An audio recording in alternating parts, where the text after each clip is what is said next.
Hello Wolfers, welcome back to the Wolf Practice. So we continue our conversation on demand forecasting and planning in general. And today we're focusing on one of the most expensive mistakes that particularly small mid-sized companies make, which is exactly bad forecasting. And let's face it, bad forecasting is often not a matter of bad people or wrong people or unkillable people.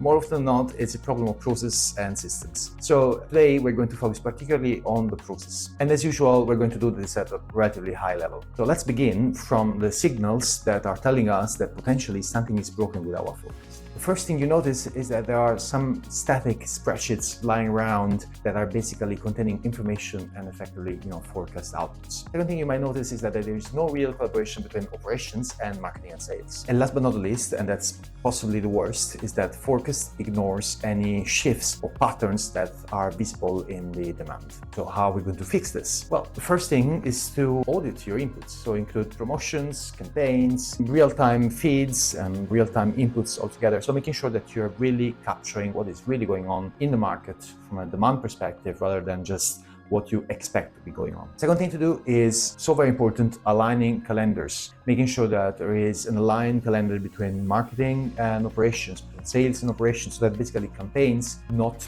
blindside operations. And last, and we touched on this a few weeks ago, making sure that there is shared accountability. So create KPIs that everyone is accountable for so that people actually have those KPIs in their personal objectives, personal goals, even though they will not necessarily be specific for the function. So having on time in full or in-stock availability as KPIs also within the sales or marketing teams, aside from the operations that normally have those kind of KPIs, obviously creates a shared sense of accountability. As anticipated, this was going to be very high level, so I'm going to stop here, but I leave you with something that might be much more detailed, and it's available in the description of this video. Down here, you'll find a link to download our Focus Health Scorecard, which I am sure you'll find very insightful and full of information that might be practical and easy to implement. So as usual, I really hope you enjoyed this video. Please let us know by liking or commenting it, sharing it with your network, and don't forget to subscribe to the channel. And this way we'll still be in touch and you will know what's happening next week and all the weeks to follow.